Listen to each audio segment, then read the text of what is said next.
Does your cannabis-related business need funding? Then you should reach out to Spin Capital. Spin Capital provides lines of credit, equipment, and vendor financing, working capital, real estate loans, and more. Through their expansive network of capital partners, Spin Capital is able to secure cannabis businesses the most competitive financing terms possible. To learn more, go to spincapitalgroup.com. That's spincapitalgroup.com. It's only entertainment. Welcome back to The Talking Hedge.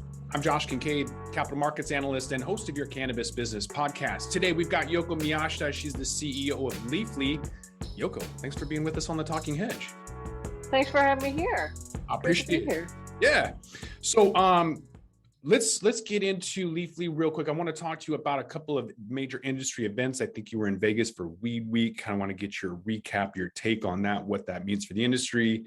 But first, tell us a little bit about Leafly. There's maybe one of your other competitors. I don't know if you consider Weed Maps a competitor, but they just went public via a SPAC. Maybe you can kind of explain what Leafly is, or maybe what it will be to the audience. Go ahead. Yeah, we're the leading cannabis resource for consumers. And we really look at our mission as helping consumers discover cannabis. It started really as a strains database. And as you know, cannabis is complex. And really for us, it's rooted in this mission of helping as many people discover cannabis, leveraging data and science. As that develops, we all know that there's just so much information that's being uncovered in real time about this amazing plant. And for us, we're the guide, we're the journey, so to speak. And we take that content first approach, that education approach, and then help consumers make purchasing decisions through our marketplace. We connect them with the licensed retailers and brands nearest them offering products. So you asked about competition. What I would say is, marketplaces, various different forms. Ours is really rooted in content first in education. And a lot of that education, I'm guessing, goes through the hands of bud tenders. And you guys have just announced something about a Bud Tender International Day or something. I want to get into that, but first, let me go back to the industry as a whole and ask you about your opinion. Well, first off, did you get to Vegas? I did, but there's a little caveat here because It was sort of a very last minute trip for us. We had originally planned a large activation, but really thinking through COVID and Delta variant, we actually had canceled our activation, our booth there. So it was sort of one of these very last minute trips, kind of running in circles back and forth just to meet folks. And I know we were supposed to meet, so I apologize for Here we are. missing you in Vegas. Here we are. That's all right. Yeah, we had to reschedule. That's fine.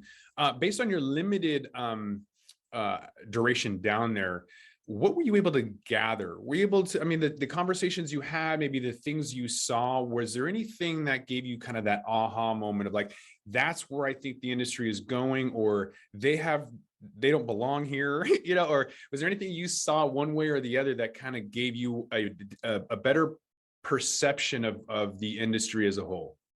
It's so hard. That was my first MJ BizCon. Okay. I had never been. So, it's really hard without a basis for comparison.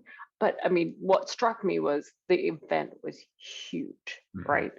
Took up massive floor space. There were tons of people. And it's kind of like walking into a dispensary, all walks of life. To me, that's just that excitement and that just mass appeal of this magical plant. Like, that's what I was struck by.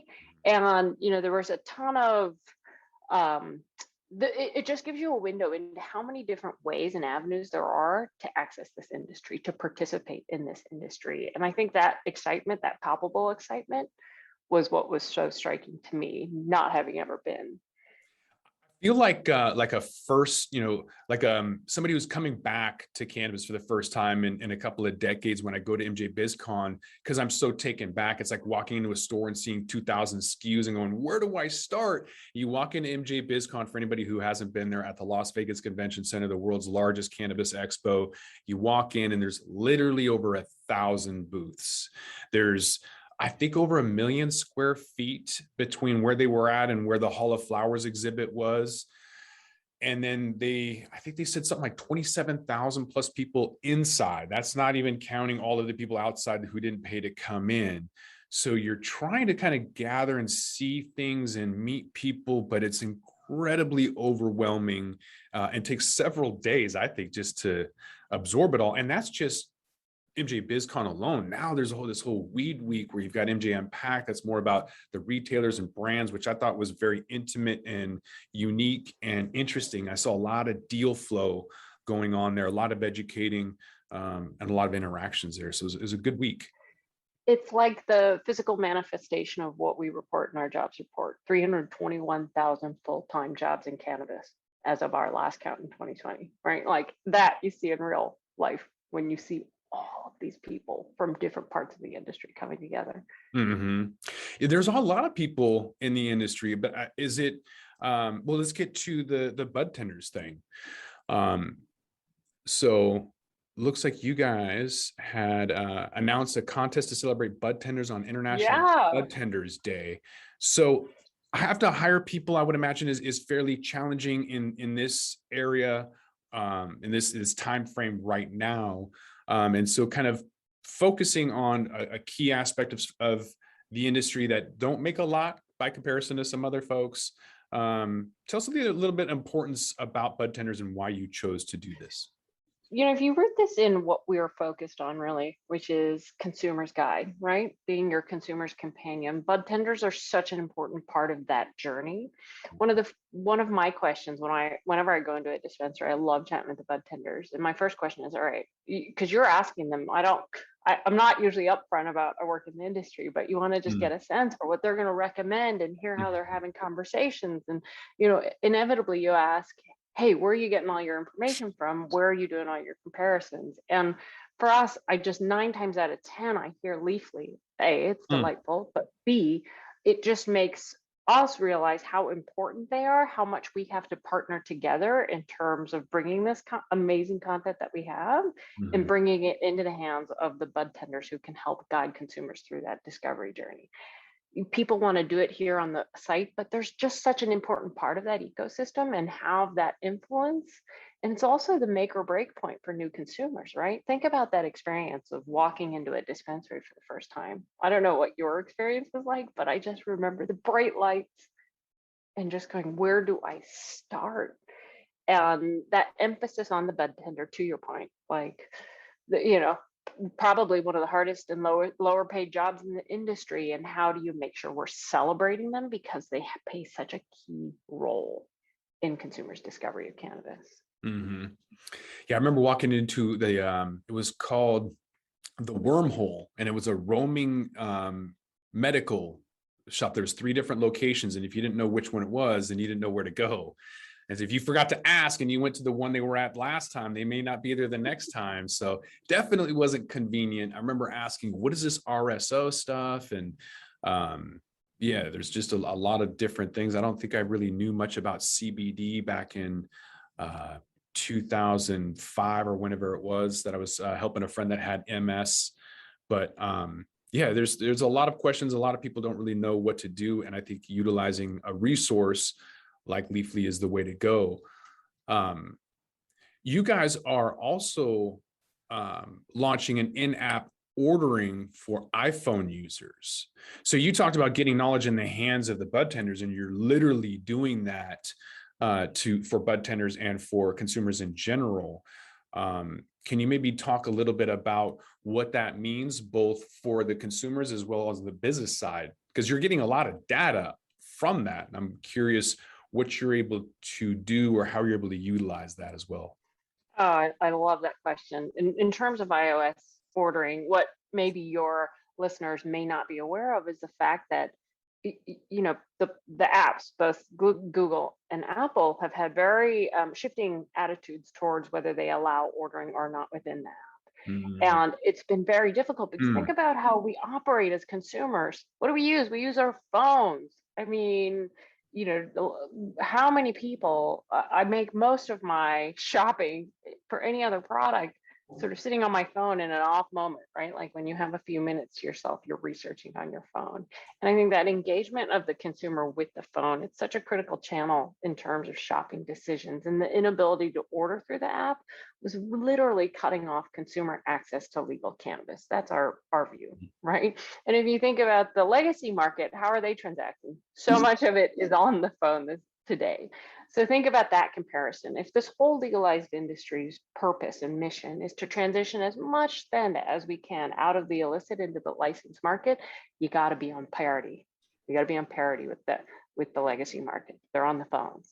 So for us, being able, Apple changing its policies earlier this year and allowing in-app ordering, that's ground changing. Like for us, it's let us take you through the whole journey. And when we talk about our marketplace, it's the ability to do your research, to figure out what product's right for you, and then to be able to order that at a licensed store near you, right? It's that full journey that we have been striving to deliver to consumers. Reduce that friction, make it as easy as possible. And that's what iOS in-app ordering allows us to do. Now, you asked a question about what are we learning about our consumers? And we see this, and this is one of the big things about being a content first platform. We understand what consumers want. We know what their questions are. To your point, what is CBD? The ability to answer that question for consumers very early in their cannabis discovery, critical. But then you go further down the funnel, right? As you get further and more experience, what's RSO? Right? Like the ability to answer that for a consumer when they've gone further down the, is it a rabbit hole or is it sort of discovering the amazing complexity of this plant? But being able to do that and meet consumers where they are, whether that's in the app, whether that's on our desktop or our website, that what we're learning is what consumers are interested in. And we learn that whether that's strains research, whether that's basic one-on-one questions, we understand what those emerging trends are. And ultimately for us, it's being able to take all of that and dial that back into the platform to make personalization and customization a core part of our value prop for consumers.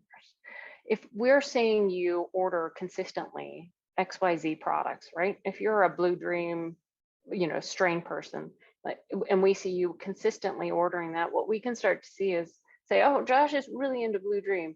What we understand is the chemical composition from our lab data and strains database. Blue Dream has XYZ cannabinoids and terpenes. Let's match Josh to the next nearest strain, especially if you can't find Blue Dream in the store nearest him. So it is really about taking what we learn on the platform through data, but reinvesting that into consumer experiences. If you think about personalization, customization, and reducing friction in shopping. Do you have any opinion about some of the direct sales we're seeing in California bypassing some of the rec shops? And what that in terms of the DTC, I think it's a really interesting development in terms of what we've been watching this industry do and really struggle is to drive that brand recognition and that connection between the consumer and the brand. And I think that's an ongoing trend and aspiration for brands to be able to reach that consumer. But I think you get there through ultimately what is brand? It's trust. And how do you develop that? And I think why I get so excited about Leafly's role in this ecosystem is that we're sort of that bridge for consumer trust. As brands continue to, it's hard to establish brand resonance in this industry. And there are a couple of barriers to that. You can't advertise through Facebook and Google, right? 85 cents on every advertising dollar goes to one of those two platforms. And those are, shut off to cannabis brands. How do you build that relationship? That's what Leafly's here to do. We're here to build the trust gap for brands and consumers and to connect them. And the more tools that we can bring to brands, the more trust that consumers can develop in the licensed industry, we think that's great for the overall ecosystem of licensed cannabis. And so you guys have announced that you're expanding an advertising tool for cannabis brands. But before we get into how Facebook and Instagram and even Twitter have been canceling people in the industry, I want to ask you about educating folks, because you have established this trust factor, and you've adopted or taken on the indica sativa hybrid in terms of how you describe cannabis. But as things are evolving and maturing, some have described that as lazy marketing, and they're not targeting anyone specifically. But at the same time, it's very difficult to try and market as saying something that your brand helps with pain or any ailment, right? And so there's kind of that fine line there. How do you guys, or how will Leafly describe cannabis, and how do you feel about the indica sativa hybrid names? I think it persists. It's been around for a long time in terms of the lingo of how we describe cannabis. But what we've been trying to really work on over the last several years to say those distinctions, the phenotype of the plant itself is not sufficient. So what we actually do is take 2 steps back and say, actually, we need to educate cannabis consumers as to what actually matters, i.e. what's driving the effects, and start to really think about the plant and your purchase decisions around what effects am I looking for, right? Am I looking for, do I want to feel hungry? Do I want to feel sleepy? Do I want to feel energized? And really, if you can teach consumers and educate them on how to think about the amazing attributes of this plant as driving particular effects, then I think we can say, yes, the phenotype indica sativa hybrid exists, but let us help you dial in further into the effects you're looking for by actually getting into the chemical composition of the plant, by actually talking about cannabinoids, right? THC, CBD, all CBN, CBG, and then the terpenes. Oh, and also let us help you understand, depending on the form factor, right? Edibles, drinks, flower, concentrates, you may also experience your body metabolizes those things differently. So for us, it's really, how do you take what is the amazing complexity of this plant and make it simpler for consumers and meet them where they are in their journey? So I think, I'll be the first to admit, we did try a very over rotation on trying to eliminate the indica sativa hybrid, but that's a part of the culture. And how do we have the conversations and then add layer to the indica sativa hybrid descriptions to help people understand that this is really about effects-based shopping? Mm-hmm. Yeah, I think maybe terpenes down the road with some kind of pictograph or some kind of imagery will help people figure out what kind of effects they're going to get. Hopefully with limited FDA involvement. And speaking of, on Friday, there was a big bill, Republican-led bill, that kind of introduced that opportunity. Are you jazzed at all about that? I know you guys aren't publicly traded yet, but it looked like a lot of the cannabis stocks saw a decent little pop on Friday. I haven't looked this morning quite yet, but kind of anticipating some movement there before that some profit takers come and take some money off the top. What is your take on that bill? Is it just another bill in the movement that I'm not holding my breath, but I think it's a good sign. What's your take? Absolutely, right? It's this recognition that what I call as the most bipartisan issue in the country today, cannabis. Both sides support it. You see it in the state legalization activities. So I think all of those, it's to me just proper acknowledgement of how popular support is for this plant. And to your point, am I hanging my hat on a particular date tied to federal legalization as a result of this announcement? Absolutely not.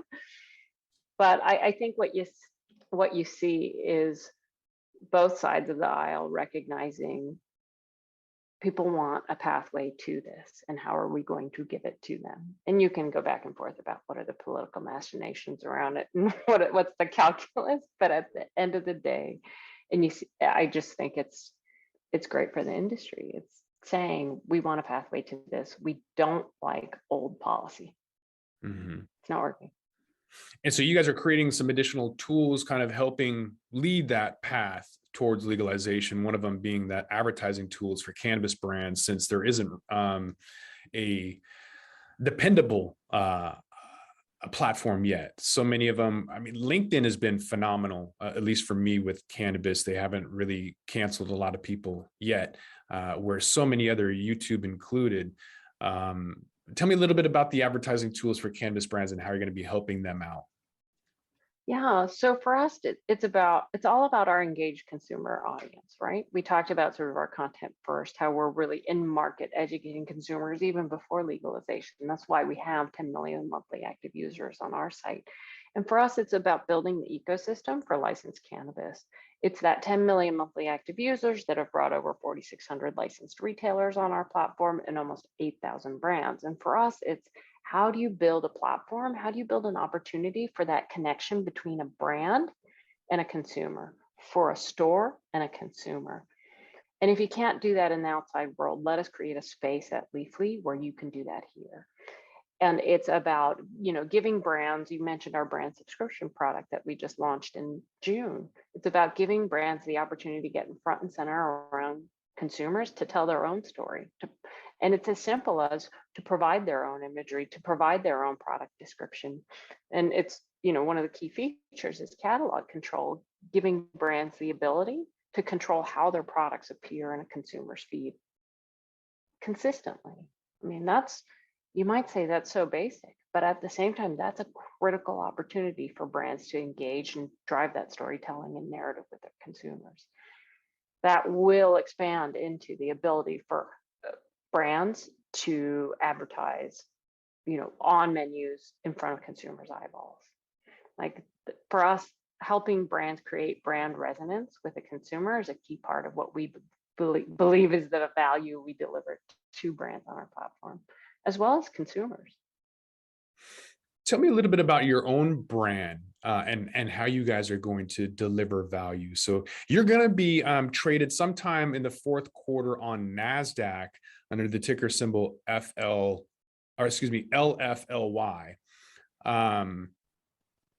And yet JP Morgan just basically banned all cannabis stocks from being traded. Do you have an opinion about that? Is that even relevant, just being one platform? I think I think you cannot get too hung up on what's happening in that world, right? Like we believe in the momentum of this industry. For a company like Leafly, a non-plant touching technology company that's eligible to be traded on the NASDAQ, we know we've always had these headwinds. But I look at this situation and say, these are bumps in the road. We know what this trajectory is. It's moving in one direction.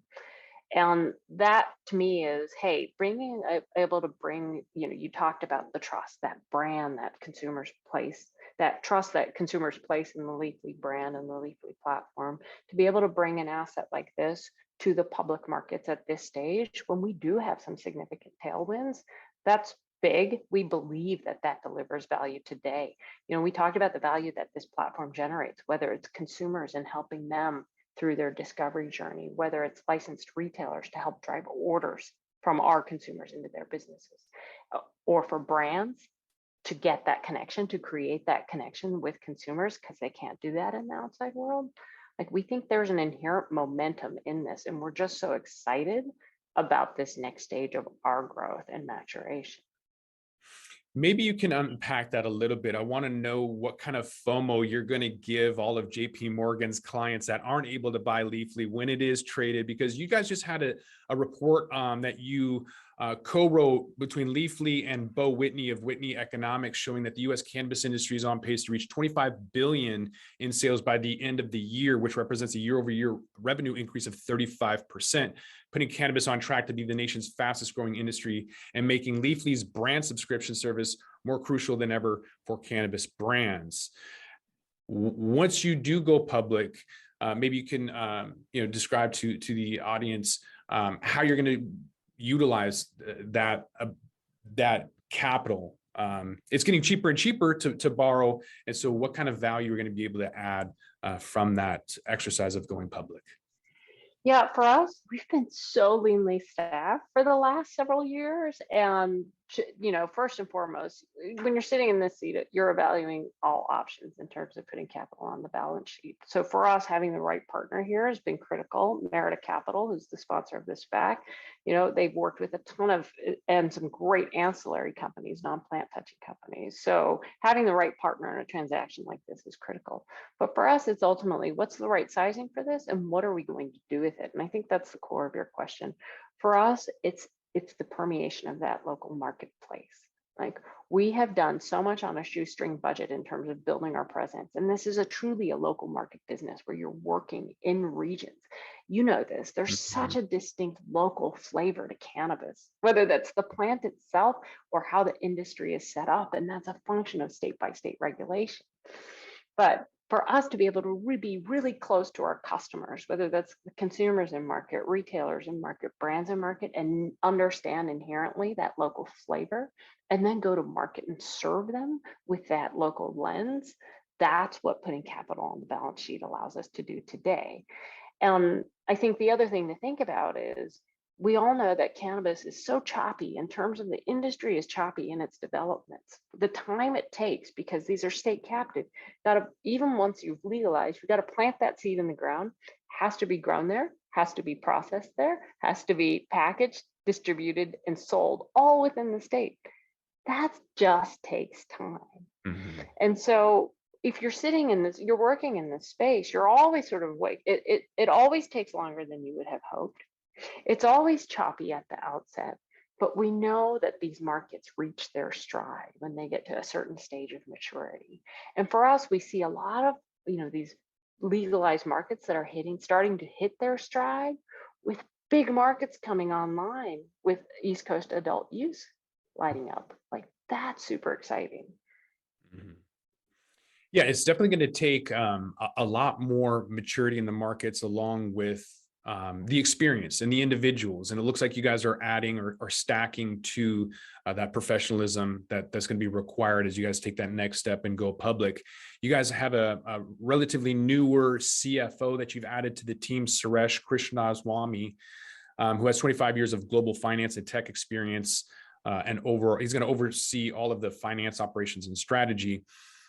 There's a lot of individuals that I see in the cannabis space that have a CPA and they're like, that's good. Whereas, like, maybe as a controller, that's fine. But then beyond that, you really do need a CFO. Can you maybe explain why you chose a CFO and maybe Suresh specifically? We couldn't be more delighted about Suresh joining this team. Like you described, he's got 25 years of experience, and he was, Wall Street trader for many years. And he took a very intentional pivot where he got out of that and joined high growth regulated industries, right? His pivot to that. He's worked for, big payment solutions provider Remitly. He worked for Drift, an energy online marketplace. Like, there are very intentional decisions he's taken in his career that really, I think, set him up to be a fantastic CFO for a regulated industry marketplace. And I think and he's someone who, he was working with us for several months as a consultant and could just see the opportunity that was so readily apparent in this industry. So that's really important for us. We're really passionate about cannabis. We're passionate about the plant. We're passionate about this industry. So someone who can sort of take all of that experience, see the opportunity and say, here's how I want to dive right in, roll up my sleeves and get involved. Like, that's what we have in Suresh joining this team. And I think it's, I say this to actually a lot of the people who come to Leafly to work. Like, your decision to step in and work in this industry, that took a lot of courage. You're taking some risks. This is not the textbook, first I go to school and I get my degree and then I go do this. This is, you kind of took an offshoot to come in this direction. You could disagree with me if you want, but I think it takes that sort of person who's willing to see outside the box, who can see out beyond and say, yeah, we've got headwinds, but I'm really excited because I know which way this industry is moving. What's your opinion about Wall Street coming in? I'm not saying Suresh is a carpetbagger or somebody who's coming in specifically looking for money. I myself have my own passion, but I didn't come into the industry until I knew that it was going to be an industry. I wasn't ever going to leave my Wall Street job and come into a gray market or illicit market. I was only going to come in when I knew that it was, and I thought I was coming in late in 2013. So what do you have to say about, skeptical people that look at individuals who are coming from corporate America, maybe don't have the cannabis experience? Because we throughout this conversation, we've been talking about how important it is to understand the industry. And so if everyone needs, let me say it this way, we're all born ignorant, but you have to work really, really, really hard to remain stupid. So for those that don't understand the industry, what kind of response do you have for skeptical people who think that anyone who's getting in the industry is a carpetbagger and only interested in money? Well, I would have to actually raise my hand and then say guilty. I'm a carpetbagger then, because I joined in May of 2019. I came out of digital media and joined this. And what I found, and I think this goes back to sort of being rooted in mission. Like, I came because of the mission of this organization. I have spent, the last 2.5 years, every day there is a moment of learning in this industry and understanding where it came from. Like, that's where we actually spend a ton of time. I think that would be a situation, and anyone who walks in and thinks they can come in and sort of change things and just be this, I think it really depends on the attitude that you show up with. And because I think if you can't, we talk about the complexity of the plant, the magic of the plant. If you do not have the respect for it, I think you will get washed out. But I think if you can come into this industry, you have a respect for the plant and you understand its history.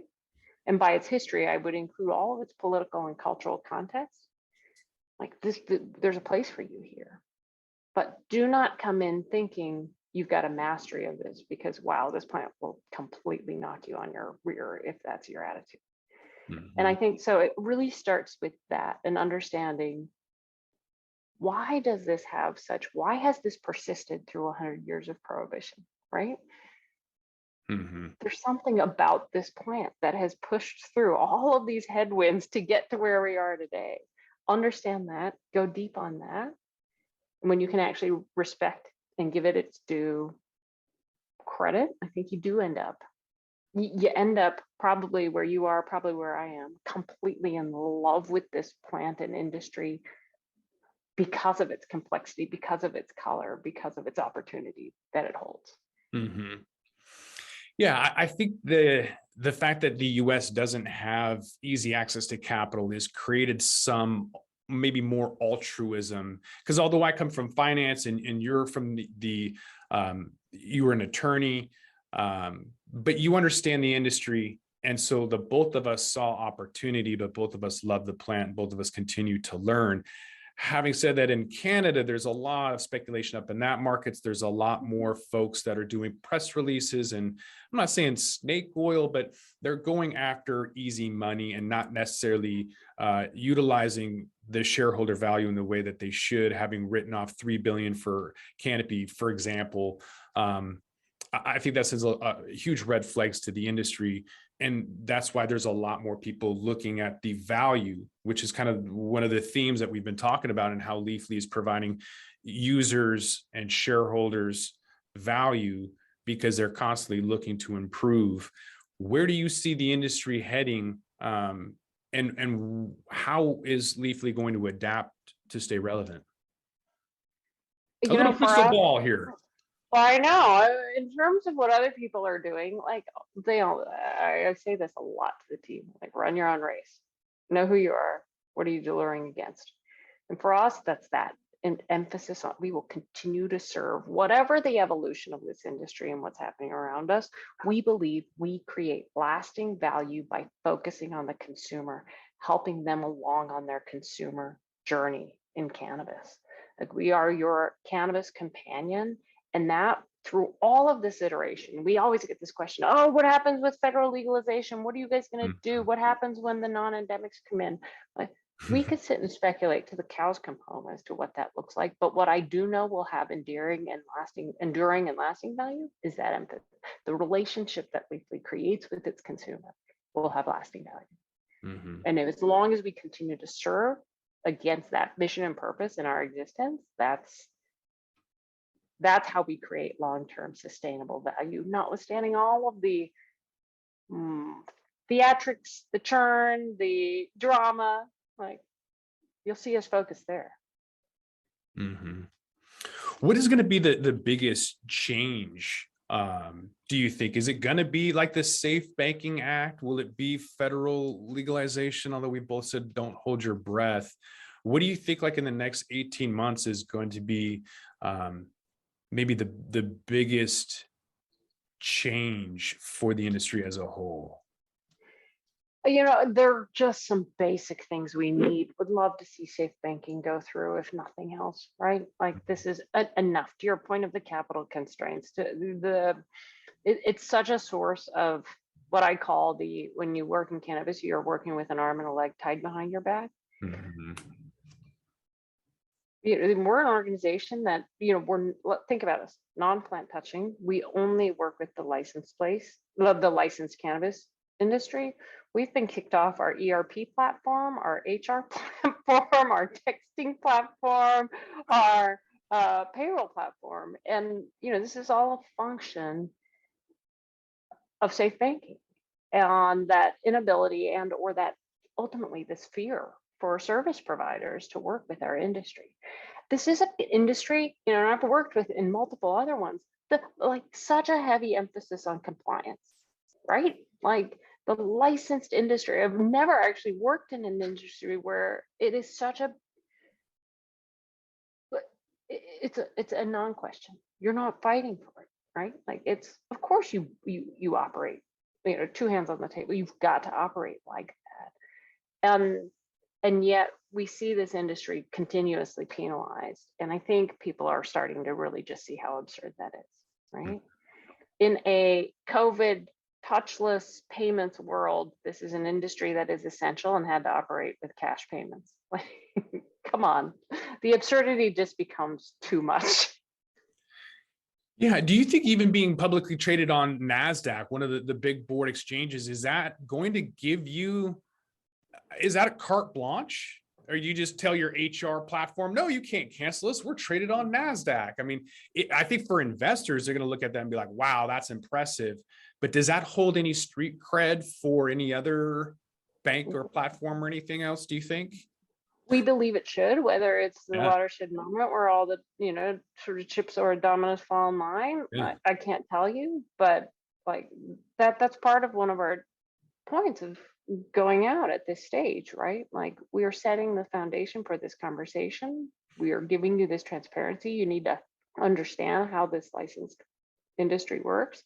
And they're going to be, I think, the really smart organizations that say, we get this, we understand where this is going, and we'll be super excited to work with them. Yeah, this is a big deal. And I don't know if a lot of people really understand that, because they just hear, SPACs going public or the OTC markets or whatever. But the realization is that you were on NASDAQ. That's a big board exchange with, you're going to share the likes of Microsoft and Intel and, Tesla and some of these other really big companies that have gone public. What does that mean to you guys? The whole company as a whole? Is this just another checkbox? You're like, finally, there we go, next. Or is this a moment where you can stop, smell the flowers, and really reflect on it? What is the feeling behind this watershed moment? Yeah, it's interesting. I wish we were stop, smell the flowers, and enjoy the moment, but that is not how the pace of this industry works. Yeah. You pause for a moment and you've missed that. I think it's a recognition of the incredible work that this team has put in for over a decade. I think that's something that people forget. Leafly's been around for 11 years. we are super excited to be one of the first out there in terms of consumer marketplaces and tech companies that are focused on cannabis. And, I think the biggest either excitement and or responsibility is setting the tone of that conversation once you're out, right? You were talking to the market regularly. And for us to be able to be a part of both educating and driving that conversation, I do get super excited about that. Mm-hmm.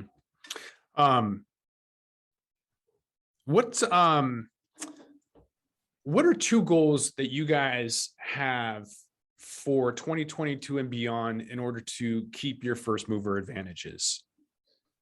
For us, it's really, we're very, very excited about, we talked a little bit about that greater local market focus and what increased staffing allows us to do, really getting tactile, really getting in touch with our local marketplace, whether that's our retailers, our brands, our consumers. So you'll see us double down and emphasize that work. And it really, to get super granular on that, it's how do you show up in market, right?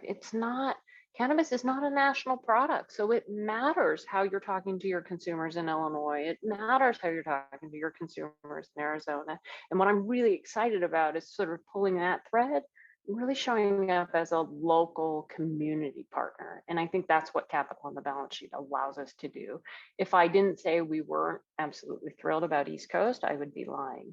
We're expecting New Jersey rec to come online by middle of 2022. We already have a great head start in those markets simply because we have readers and consumers who've been consulting Leafly for years. So really to be able to take them through that journey of saying, hey, you've been reading about strains on our website for the last decade. Let us help you now shop for those strains at a local dispensary near you. That's super exciting for us. And then, to cover off on another point we talked about, the investment that we can make in our product and engineering teams to really pull through the personalization and curation that we believe we're capable of doing with the IP and data that we have, to realize what's been sort of a vision and to actually see that implemented. That's super exciting. Do you know just off the top of your head what the top markets are, where people are, where the most data is coming from, either downloads or searches? Where's your top market and top articles? What is like the number one article right now that people are looking at? We have a persistent top article, can butter. How to make can butter. People want to know how to make can butter. And that one is like a long time favorite on our platform. In terms of we don't generally talk about top markets in terms of traffic, but what I'll tell you is I'll share some interesting tidbits around where we see tremendous engagement on our platform that is surprising. Texas. Mm-hmm. As you know, Texas does not really have a legal cannabis program to speak of. Mm-hmm. But when you see that much consumer engagement around our content in Texas, what does that tell you? Huge interest. They're finding it elsewhere. Right. So, for us, that data is super helpful. It helps us start to think about how do we talk to the local market. But I think from a policy perspective, it goes back to that momentum around this is the most bipartisan issue we have in the country. You have support from all parts of this country in favor of legalization. How do we make that a reality? You'll continue to see us advocate for that. Mm-hmm. Yeah. Well, so you should have support on both sides for your stock LFLY when it does go public sometime during Q4 on NASDAQ. In the meantime, how can people get a hold of you? Where are you guys at? Are you guys on social media or website? Yeah, you could download our, first and foremost, we were talking about the app, download our Leafly app on App Store as well as Google Play Store. And then you can find us on leafly.com. Perfect. Yeah. And I will have some of that in the show notes along with Yoko's LinkedIn if you want to contact her directly. So I think with that, we're going to roll this one up. I want to thank my guest, Yoko Miyashita. She is the CEO of Leafly. Yoko, thanks for being with us at the Talking Hedge. Thanks so much for having me. I appreciate it. I'm Josh Kincaid. This is the Talking Hedge. Don't forget to like, share, and subscribe, or don't. And I'm out. Don't forget to smash that like button on your way out and check out these other videos that we've got.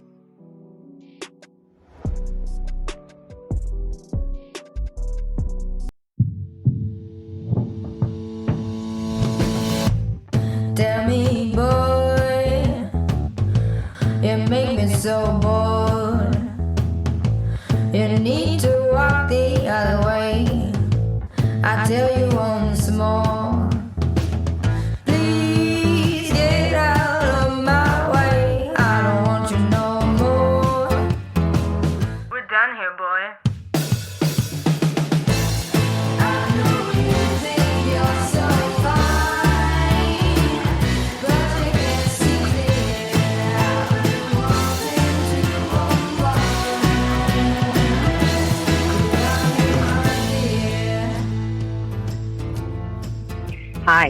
My name is Kira Reed, and I'd like to invite you to be inspired by the women who are leading in the cannabis industry.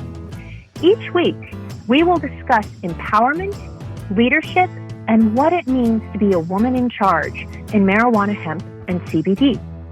As the founder of the Women Empowered in Cannabis community, I have had the great pleasure to get to know many brilliant and talented women who are CEOs, executives, politicians, advocates, and community leaders that are focused on creating a cannabis economy that is just, fair, and equal.